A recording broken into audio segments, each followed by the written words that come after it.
Praise the lord. ద్వితీయోపదేశకాండం 31వ అధ్యాయం 8వ వచనం.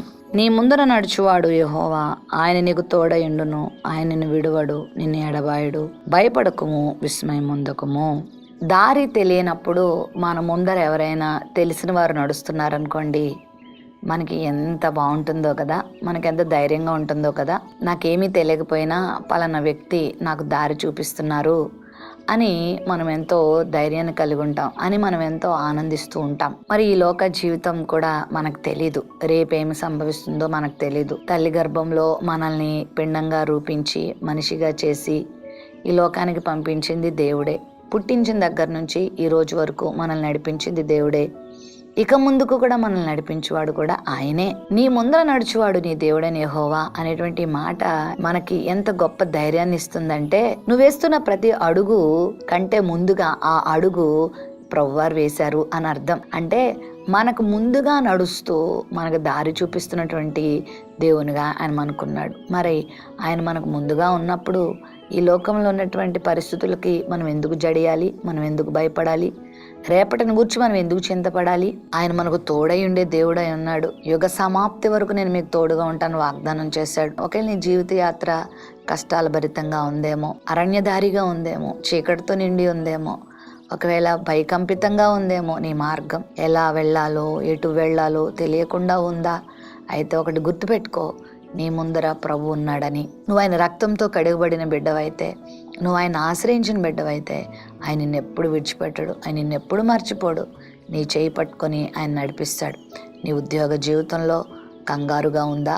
నీ వివాహ జీవితం దుర్భరంగా ఉందా? నీ యొక్క ఆరోగ్య విషయంలో భయంగా ఉందా?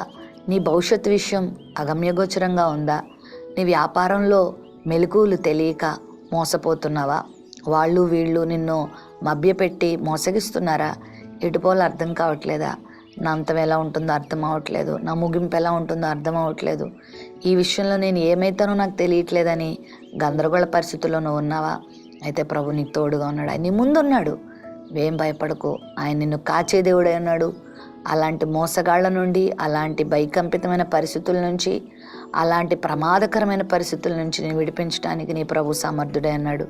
ఆయన నిన్ను ఎప్పుడు విడవడు, ఎడబాయడు. దేనికి భయపడొద్దు, ఎవరికి భయపడొద్దు. ప్రాముఖ్యంగా నిన్ను భయపడుతున్న దురాత్మ శక్తులకు నువ్వు భయపడొద్దు. లోకంలో ఉన్నవాని కంటే మనలో ఉన్నవాడు గొప్పవాడని యోహాన్ గారు కూడా అన్నారు. కాబట్టి నీతో ఉన్న ప్రభు గొప్పవాడు. ఏ విషయంలోనూ భయపడకుండా దేవుడు నీ ముందున్నాడు అన్న విషయాన్ని గుర్తుపెట్టుకొని నీ ప్రయాణం కొనసాగించు. నువ్వు ఎక్కడ ఓడిపోవు, ఎక్కడా ధైర్యపడవు, ఎక్కడా కృంగిపోవు. సరికదా, నీ మార్గంలో నువ్వు ఎక్కడా కూడా దారి తప్పకుండా, నువ్వు ఎక్కడ తొట్టిల్లిపోకుండా ఈ మార్గంలో ప్రభు నిన్ను నడిపిస్తాడు. అనేకులకు ఆశీర్వాదకరంగా నిన్ను చేస్తాడు. దీవెనకరంగా నీ జీవితాన్ని నడిపించి నీకు తోడుగా ఉండి, నీకు అభయాన్ని ఇచ్చి, నీకు ధైర్యాన్ని ఇచ్చి, నీ పనులన్నిట్లో నీకు సహకరించి నీ జీవితాన్ని ఆయన ఉద్ధరిస్తారు. ప్రేమ నమ్మకం కలిగిన మా తండ్రి, నువ్వు ఇచ్చిన వాగ్దానాన్ని బట్టి వందనాలు. మా ముందర నడిచే వానిగా నువ్వు ఉన్నందుకు వందనాలు. మాకు తోడుగా ఉన్నందుకు మీకు వందనాలు.